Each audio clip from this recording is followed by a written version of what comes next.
ತಂಬಾಕು ಸೇವನೆ, ಸಿಗರೇಟ್ ಸೇವನೆ, ಅತಿಯಾದ ಜ್ಯೂಸ್ ಪದಾರ್ಥ ಇವೆಲ್ಲ ಏನಾಗಿದೆ ಹುಡುಗರ ಮೇಲೆ ಪರಿಣಾಮ ಬೀರ್ತದೆ. ಮತ್ತೆ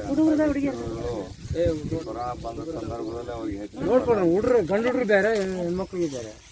ಅದ್ರ ಬದಲಿ ಅದಕ್ಕೇನು ನೀವು ಖರ್ಚು ಮಾಡ್ತೀರ ಅದೇ ದುಡ್ಡು ಉಳಿಸ್ಬಿಟ್ಟು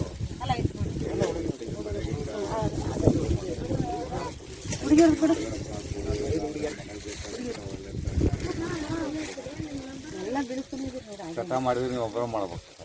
ಅವನ್ನೆಲ್ಲ ತಂದು ಮನೆ ಮಂದಿಯೆಲ್ಲ ಯೂಸ್ ಮಾಡ್ಬೇಕು. ಮತ್ತು ಈ ಥರ ದೈಹಿಕವಾದ ಕೆಲಸ ಮಾಡಬೇಕಾದ್ರೆ ಒಳ್ಳೆ ತಾಕತ್ತು ಬೇಕು. ಆ ತಾಕತ್ತೆಲ್ಲ ಅದು ಚಟ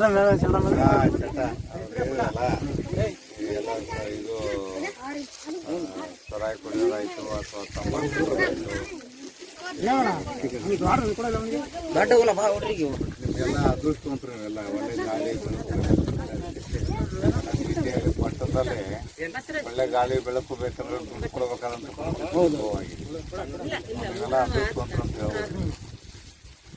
ಬಟ್ ಅದನ್ನು ಸದುಪಯೋಗ ಮಾಡ್ಕೋಬೋದು. ನೋಡಿ ಎಲ್ಲ ಗಾಳಿ ಬೆಳಕು ಬೇವಿನ ಮರ ಇವನ್ನೇ ಎಲ್ಲ ಸೋಪ್ ಮಾಡಿ ಬೇವಿನ ಸೋಪು ಅವು ಅಂತ ಮಾಡ್ತಾರೆ. ಎಲ್ಲ ನಿಸರ್ಗ ಎಲ್ಲ ಸಿಗ್ತಾ ಇದೆ.